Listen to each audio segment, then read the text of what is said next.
This is regarding pupil छात्र teacher ratio अनुपात.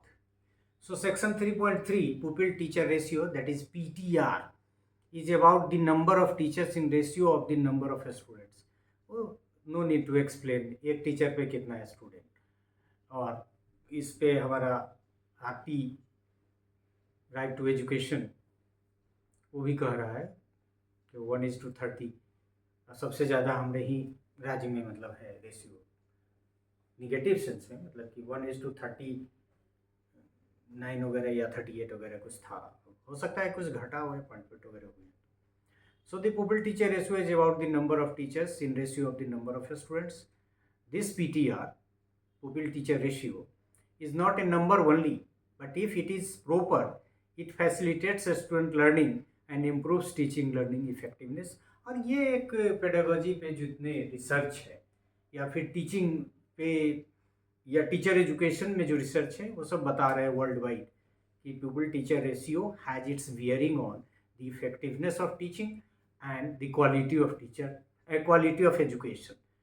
तो ये सब तो स्वयं सिद्ध जैसी बातें हैं. It is like universal truth.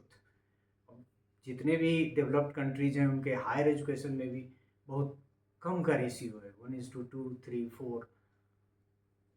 हालांकि उतनी की ज़रूरत हमारे कंट्री में नहीं है. हम लोग का जो टीचर, अभी थोड़ा हम लोग टीचर हुए हैं, लेकिन हम लोगों के टीचर का अभी भी स्ट्रेंथ है कि क्लासरूम ट्रांजेक्शन हम लोगों का, उसमें हम लोग हार मानने वाले नहीं है रहे हैं.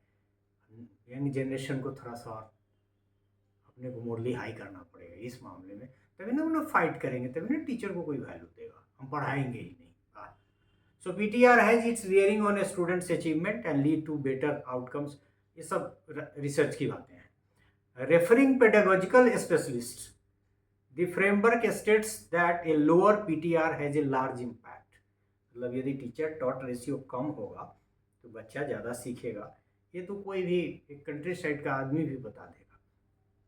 और ये रिसर्च फाइंडिंग है. ये हमारी, इसका डिस्क्रिप्शन हमारी पॉलिसी में भी है और इस करिकुलम फ्रेमवर्क में भी है. सो PTR has larger impact during the early years of schooling. छोटे बच्चे के लिए ताकि ज़्यादा ध्यान दे सके, उनकी एक्टिविटीज़ बहुत है. और मान लीजिए कि अभी आपने 3 साल जो प्री स्कूल का डाला है, तो बच्चे की सेफ्टी भी एक बड़ा इशू हो गया है. इफ़ दी स्कूल और आंगनवाड़ी या जो भी जहाँ आप उनको पढ़ा रहे हैं इज रोड साइड, क्योंकि उनको ज्ञान नहीं है, रोड पे चलेगा 3 साल का बच्चा.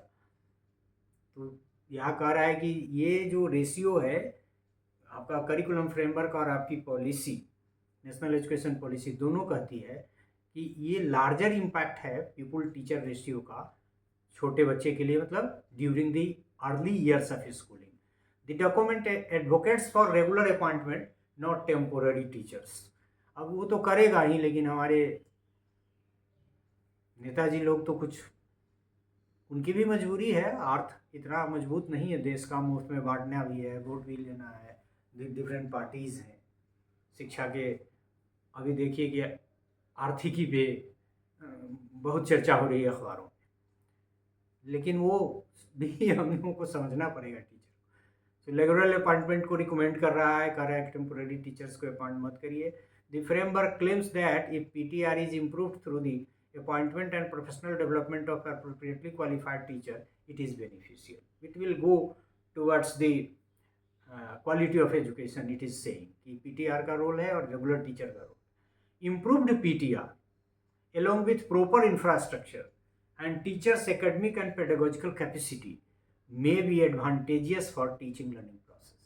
मतलब एक तो सही PTR हो, pupil teacher ratio हो, प्रॉपर इंफ्रास्ट्रक्चर हो, और टीचर्स का एकेडमिक और मतलब सब्जेक्ट नॉलेज, जिस विषय को पढ़ाते हैं उसका ज्ञान, और टेक्नोलॉजी, टीचिंग टेक्नोलॉजी का ज्ञान, जैसे पेडागोजिकल कैपेसिटी, मतलब कैसे पढ़ाया जाए का यदि ज्ञान हो, तो ये तीनों मिलके बहुत प्रभावशाली होंगे शिक्षा व्यवस्था और शिक्षण अधिगम की प्रक्रिया को सुधारने के क्रम में. सो पीपल टीचर रेशियो यदि कम है, मतलब एक शिक्षक के लिए कम स्टूडेंट है, तो ऑब्वियस है कि टीचिंग लर्निंग ज़्यादा फैसिलिटेट होगी, क्वालिटी ऑफ एजुकेशन इम्प्रूव होगा. So thank you for this part, that is people teacher ratio.